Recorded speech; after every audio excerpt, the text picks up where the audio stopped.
بسم اللہ الرحمن الرحیم۔ السلام علیکم۔ پروگرام الکلام کے ساتھ آپ کا میزبان محمد شعیب رضا حاضر خدمت ہے۔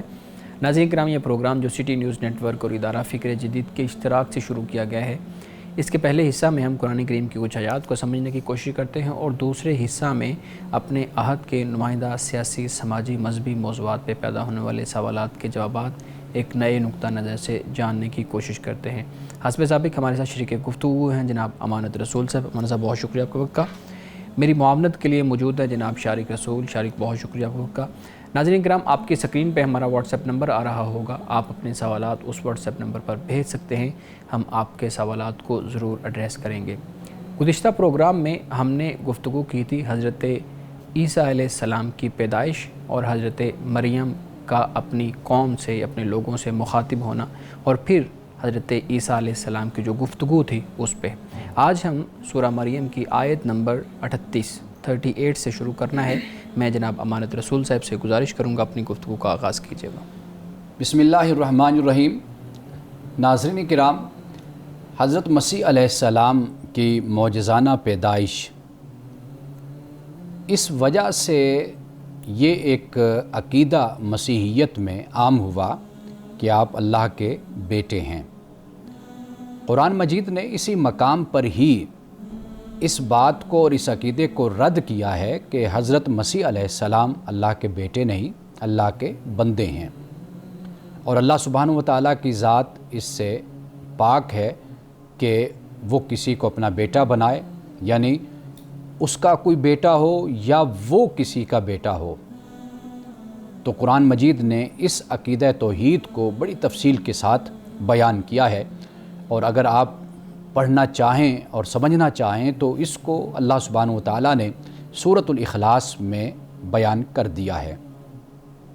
اب اس سے آگے اللہ سبحانہ و تعالیٰ دنیا میں ان کی جو ہٹ درمی ہے کہ وہ اپنے اس عقیدے کو نہیں چھوڑتے اور کفر پر مبنی اور شرک پر مبنی اس اپنے تصور کو ترک کرنے کے لیے تیار نہیں ہیں، تو اللہ سبحانہ و تعالیٰ ان کے بارے میں یہ فرماتا ہے کہ کل قیامت کے دن ان کی جو سماعت ہے اور ان کا جو دیکھنا ہے یہ زیادہ تیز ہو جائے گا۔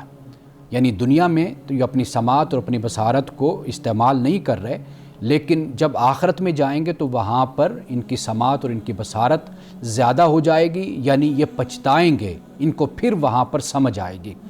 اب اس بات کو قرآن پاک نے اس طرح بیان فرمایا کہ اسمع بہم و ابصر یوم یاتوننا لیکن الظالمون الیوم فی ضلال مبین۔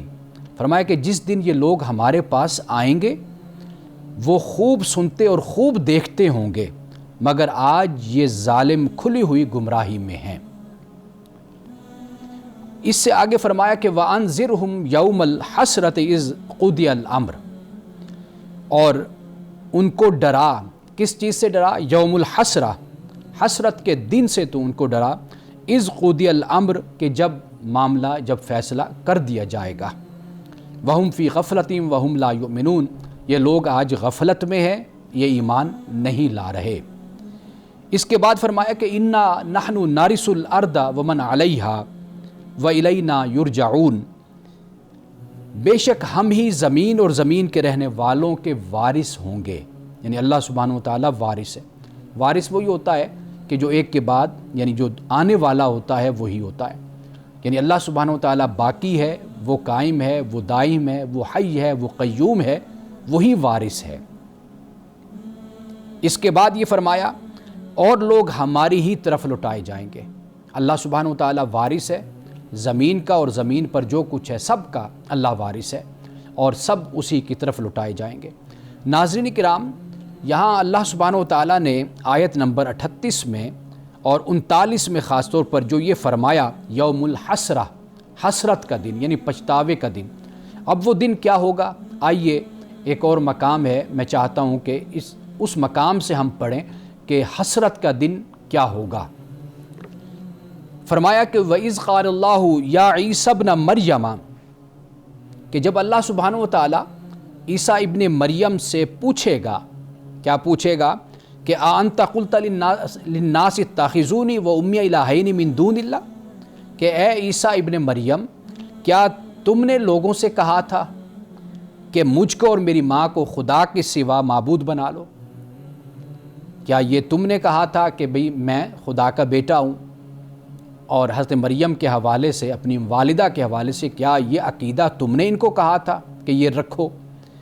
تو حضرت مسیح علیہ السلام اللہ کی بارگاہ میں کیا عرض کریں گے؟ قال سبحانک، آپ فرمائیں گے کہ تیری ذات پاک ہے اللہ، ہر عیب سے پاک ہے، ہر نقص سے پاک ہے۔ ما یکون لی ان اقول ما لیس لی بحق، کہ میرا کام یہ نہیں تھا کہ میں وہ بات کہوں جس کا مجھے کوئی حق نہیں ہے۔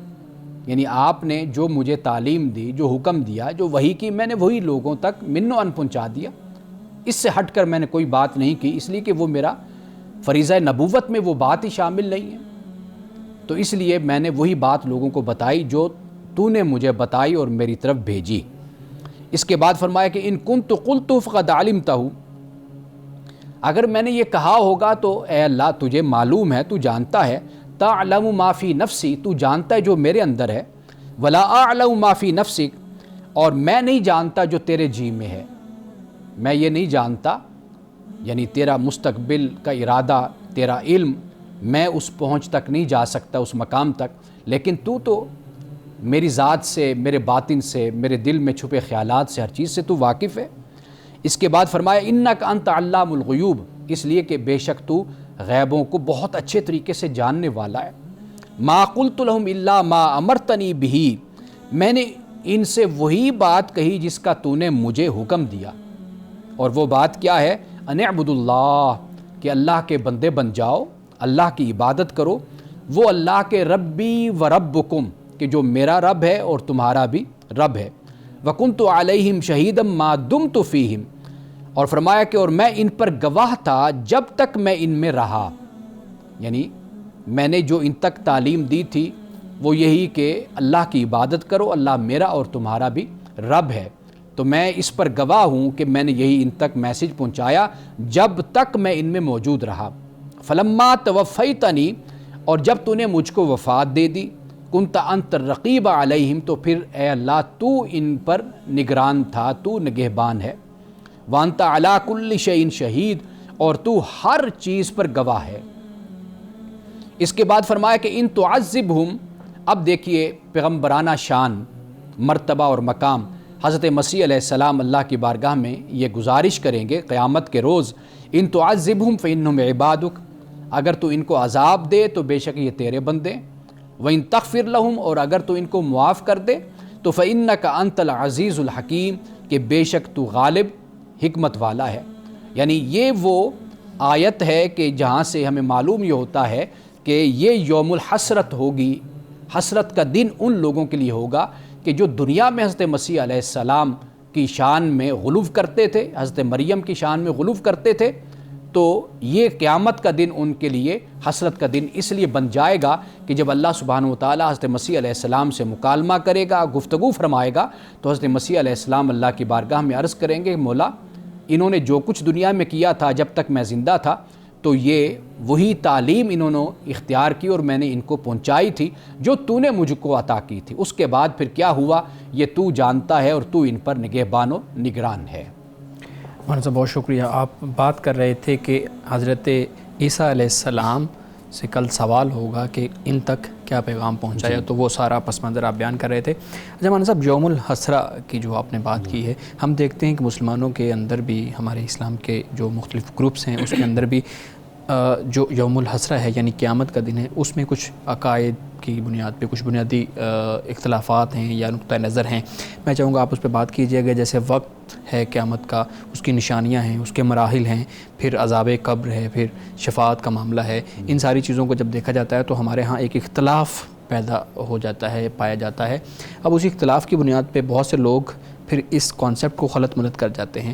آپ بتائیے گا اس اختلاف کی بنیاد کیا ہے، یہ اختلاف ہے بھی یا نہیں ہے؟ سب سے پہلی بات وہ یہ ہے کہ جو آپ نے اختلافات کا ذکر کیا اور جن مسائل کا ذکر کیا، ان کا اکثر کا تعلق متشابہات سے بن جاتا ہے۔ ٹھیک، ایک تو یہ بات ہے۔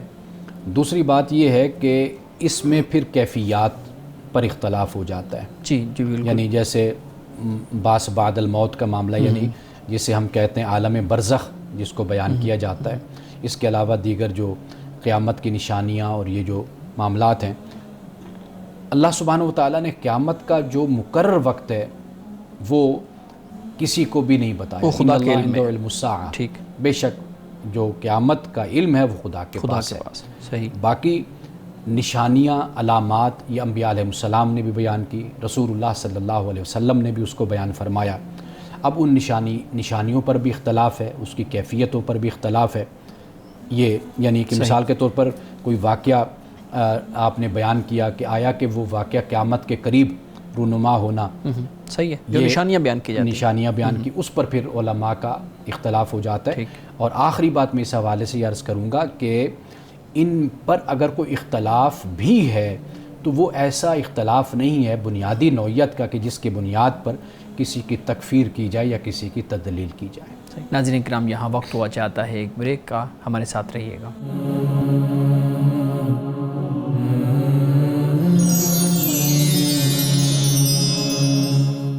ویلکم بیک ناظرین، ہمارے ساتھ بات ہو رہی تھی یوم الحسرہ، اس کے اوپر قیامت کی نشانیاں، مراحل، ان چیزوں کے اوپر۔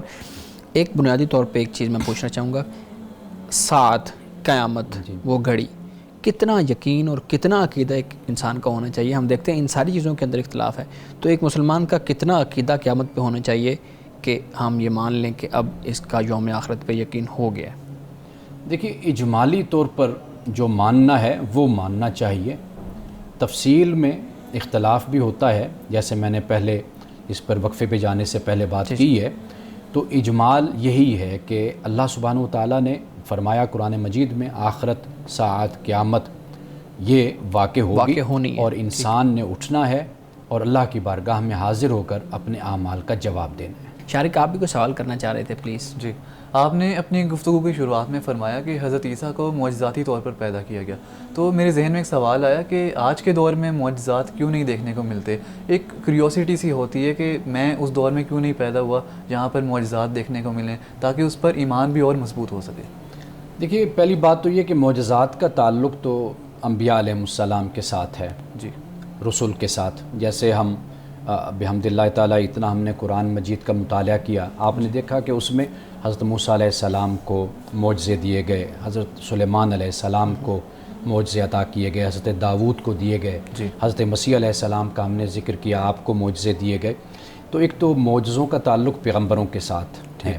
اچھا، پھر یہ بھی یاد رکھیے کہ پیغمبر کبھی بھی معجزات کو دکھانے کے لیے ہر وقت تیار نہیں ہوتے تھے، اور پیغمبر معجزہ دکھا بھی نہیں سکتا تھا۔ یہ اللہ سبحانہ و تعالیٰ ہی کی طرف سے ان کو یہ صلاحیت، یہ قوت دی جاتی تھی، موقع با موقع، کسی وقت میں کسی موقع پر وہ قوت اور صلاحیت خدا کی طرف سے ودیت ہوتی تھی۔ ایسا نہیں تھا کہ پیغمبر کے اندر وہ چیز اور پیغمبر اس کو فوری طور پر دکھا دیں، یعنی ایسا نہیں ہے کہ ان کے ہر عمل سے وہ چیز ہر بات اور ہر موقع پر وہ جب چاہیں، جس وقت چاہیں وہ ظاہر کر دیں، وہ بھی اللہ کی طرف سے حکمت کے تحت ہوتا تھا۔ یعنی اللہ نے اختیار دیا تھا صرف، یعنی کہ اللہ سبحانہ و تعالیٰ ان کو جب جس موقع پر ضرورت ہوتی تو اس موقع پر وہ معجزہ، اس کا اظہار وہ کر سکتے تھے۔ ٹھیک ہے۔ ایک تو رسول اور انبیاء کے ساتھ اس کا تعلق بن جاتا ہے۔ آج کے دور میں اگر آپ دیکھیں گے نا تو آپ کو بہت سے معجزے رونما ہوتے ہوئے نظر آئیں گے۔ میں تو اکثر طور پر یہ کہتا ہوں کہ ہم خود اپنے وجود کو دیکھ لیں تو ہم خود خدا کا ایک بہت بڑا معجزہ اور بہت بڑی قدرت ہے، بے شک، کہ ہم بول رہے ہیں، بات کر رہے ہیں۔ گوشت پوست کا انسان ہے، وہ بولتا ہے، بات کرتا ہے، دوسرا اس کی بات کو سمجھ رہا ہے، اس کا رسپانس دے رہا ہے۔ انسان کا سننا، انسان کا دیکھنا، اس کا چلنا پھرنا۔ اصل معاملہ یہ ہے کہ جو چیز ہماری زندگی میں عادت ہو جاتی ہے نا، معمول، اس کو شاید ہم یہ سمجھتے ہیں کہ یہ معجزہ ہی نہیں ہے۔ حقیقت یہ ہے کہ جو کچھ بھی ہماری زندگی میں چل رہا ہے معمول کے مطابق، یہ بھی خدا کا بہت بڑا معجزہ ہے یہ، یعنی ہم اگر اس پر غور کر کے دیکھیں۔ اچھا، دوسری بات یہ ہے کہ اگر ہم ذرا اس پر غور کریں، ہماری زندگی میں بڑے معجزات ہوتے رہتے ہیں۔ ہم ایسے لوگوں کو دیکھتے ہیں کہ جو بڑے بڑے حادثات سے بچ جاتے ہیں، بڑے بڑے لوگوں کو ہم نے دیکھا کہ جو بڑی مہلک بیماریوں کا شکار ہو کر دعاؤں سے، التجاؤں سے، گریہ وزاری سے خدا کی بارگاہ میں کرنے سے وہ اس بیماری سے باہر نکل آتے ہیں۔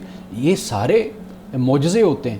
ہمارے ذہن میں جو معجزوں کا تصور ہوتا ہے نا، وہ یہ ہوتا ہے کہ جیسے کوئی نعوذ باللہ جیسے کوئی ہمارے سامنے بیٹھ کر کوئی ہمیں چیز غائب کر کے دکھا دے، کوئی چیز ہمارے سامنے لا کر دکھا دے، یا اس طرح کا کچھ اور ہمارے سامنے مظاہرہ کر دے، ہم کہیں ہاں پھر یہ معجزہ ہے. تو ایسی صورت تو نہیں ہے، لیکن اللہ سبحانہ و تعالیٰ مالک الملک ہے، وہ ان اللہ علی کل شیء قدیر ہے، وہ جب چاہے وہ عادت سے ہٹ کر بھی جو دکھانا چاہے وہ آج بھی دکھا سکتا ہے. بالکل ٹھیک ہے. اچھا مولانا صاحب، یہاں پہ ان آیات سے جو 38 نمبر آیت بیان کی، اس سے پہلے ایک دو چیزیں تھیں وہ میں آپ سے پوچھنا چاہوں گا. جو دو گروہوں کے اندر اختلاف ہوا، یہ قرآن بیان کرتا ہے کہ پھر دو گروہوں نے اس پہ اختلاف کیا. اچھا، ہم دیکھتے ہیں کہ گروپس بننا، گروہ بننا، فرقے بننا کسی بھی مذہب میں ہم دیکھتے ہیں کہ بہت زیادہ ہوتا ہے. ہم عیسائیت میں دیکھ لیں، ایون اسلام میں دیکھ لیں تو یہ چیزیں ہمیں نظر آتی ہیں. سوال بنیادی طور پہ میرا یہ ہے کہ کیا فرقے کا، گروپس کا، گروہوں کا وجود میں آنا ایک فطری چیز ہے؟ اور اگر فطری چیز ہے تو پھر اس میں مسئلہ کیا ہے؟ پھر اس کے اوپر اتنا واویلا کیوں ہوتا ہے؟ دیکھیے، پہلی بات تو یہ ہے، سوال آپ کا بڑا اچھا ہے اور دلچسپ سوال ہے آپ کا، کہ پہلی بات ہے اختلاف. ٹھیک ہے، اس کی کوئی ممانعت نہیں ہے، بلکہ اس کو حوصلہ افزائی اس کی گئی ہے کہ آپ اختلاف کرتے ہیں، اختلاف کرنا چاہیے. اللہ تعالیٰ نے اس کائنات میں جو تنوع رکھا ہے اور جو رنگینی رکھی ہے، آپ دیکھیے، یہی در حقیقت اختلاف ہی کو جنم دیتی ہے اور اختلاف نظر آتا ہے ہمیں. آپ کسی باغ میں چلے جائیے تو وہاں پر جو تنوع آپ کو اور اختلاف نظر آتا ہے، وہ خوبصورتی، وہ حسن و جمال ہوتا ہے. اسی طرح اللہ تعالیٰ نے ہر انسان کو عقل کی دولت عطا کی ہے. انسان سوچتا ہے، غور و فکر کرتا ہے، اختلاف کرتا ہے. ہمارے علماء میں، فقہاء میں اختلاف ہے، مختلف مسائل میں اختلاف ہے، اس میں کوئی بھی پابندی نہیں ہے اور وہ اس کی حوصلہ افزائی کی جاتی ہے. اصل معاملہ یہ ہوتا ہے کہ جب یہ اختلاف آگے بڑھ کر ایک گروہی شکل اختیار کرتا ہے، ایک فرقے کی شکل اختیار کرتا ہے، کہ جس کے بنیاد پر یہ پھر فیصلہ کر لیا جاتا ہے کہ میں در حقیقت جو دین کی تشریح کرتا ہوں، جو دین کی فکر میں پیش کرتا ہوں، جو تعبیر میں پیش کر رہا ہوں، یہی درست ہے، یہی صحیح ہے، اور اس کے علاوہ جو کچھ بھی ہے وہ سب کچھ غلط ہے. یعنی ایک عالم جو بات کہہ رہا ہے، اس کے ماننے والے کہتے ہیں کہ یہی بات بس درست ہے، باقی اس کے علاوہ جو مقابل لوگ ہیں وہ بالکل غلط ہیں اور وہ جھوٹ پر مبنی ہیں، وہ گمراہی اور کفر پر مبنی ہیں. جب یہاں تک نوبت پہنچ جاتی ہے نا، تو اس سے پھر یہ فرقے پیدا ہوتے ہیں. لیکن یہ بات یاد رکھیے کہ قرآن مجید نے جو بیان کیا، فاختلف الاحزاب من بینہم، یہ در حقیقت جو حضرت مسیح علیہ السلام کے زمانے میں اور پھر بعد میں جو اختلافات پیدا ہوئے، یعنی قوم یہود اور نصارہ، حضرت مسیح علیہ السلام کے پیروکاروں میں اختلاف ہوا، پھر خود قوم یہود کے اپنے جو فرقے بن گئے، اور پھر اسی طریقے سے حضرت مسیح علیہ السلام کے درمیان جو فرقے بن گئے، کہ جو ماننے والوں میں جو فرقے بن گئے، قرآن مجید نے در حقیقت ان کی طرف اشارہ کیا کہ جب قرآن اتر گیا ہے، اب یہ کتاب ہدایت ہے، آیات بینات ہیں، اب اپنے ان اختلافات کو اور اپنے ان بغیم بینہم کو چھوڑ کر، اس سرکشی کو چھوڑ کر، اب تم اس کتاب کی طرف آ جاؤ کہ یہ کتاب جو بیان کر رہی ہے، یہ گزشتہ الہامی کتب میں جو کچھ بیان کیا گیا اس کو ریفائن کر کے اور ان کو بالکل حقیقت کے ساتھ من و عن جو وہ ہیں احکام، ان کو اب یہ کتاب بیان کر رہی ہے، اب اس طرف تم آ جاؤ. بالکل صحیح ہے. اچھا مولانا صاحب، یہاں پہ پھر ایک اور سوال بھی پیدا ہوتا ہے نا کہ اللہ رب العزت نے تنوع رکھا ہے اور یہی خوبصورتی ہے، جیسے آپ نے بیان کیا، یہ خوبصورتی ہے، لیکن دوسری طرف اس تنوع کی بنیاد پہ، اس فکری آزادی کی بنیاد پہ جو گروپس بن جاتے ہیں، لوگوں کی رائے الگ ہو جاتی ہے، اس کی پھر مذمت کی جاتی ہے. ولا تفرقوا کا جو لفظ آتا ہے، اس کو ہمارے علماء اس چیز میں بیان کرتے ہیں. ایک طرف تنوع کی بات ہے، دوسری طرف فرقہ یا اختلاف نہ کرنے کی بات ہے. یہ جو دونوں باتیں تضاد نظر آتی ہیں. دیکھیے، آپ بنیادی بات بیچ میں سے نکالیں نا، وہ بنیادی بات یہ ہے کہ اختلاف فرقوں میں بھی ہوتا ہے. فرقے اختلاف کی بنیاد پر بنتے ہیں نا. ٹھیک ہے، بالکل. اختلاف تو اپنی جگہ پر موجود ہے نا، لیکن ان اختلافات کو پھر آگے اپنے مفادات کے لیے استعمال کرنا، شخصیت پرستی کے لیے استعمال کرنا، اپنے سیاسی مفادات کے لیے استعمال کرنا، اپنی گروہ بندی کرنا، فرقہ واریت کرنا، اپنی ایک علیحدہ جماعت بنا کر پھر اس کو آگے لے کر چلنا اور اس کو نافذ کرنا، یا یہ خیال کرنا کہ بس ہم ہی جو کہہ رہے ہیں یہی دین کی اصل جو دین کی انٹرپریٹیشن ہے، در حقیقت یہی ہے، اس کے علاوہ باقی کچھ نہیں ہے. یہ جو نقطہ نظر انتہا پسندی کی طرف پھر لے کر جاتے ہیں، در حقیقت اس سے یہ سارے فساد جنم لیتے ہیں. اس کی ممانعت پھر کی گئی ہے.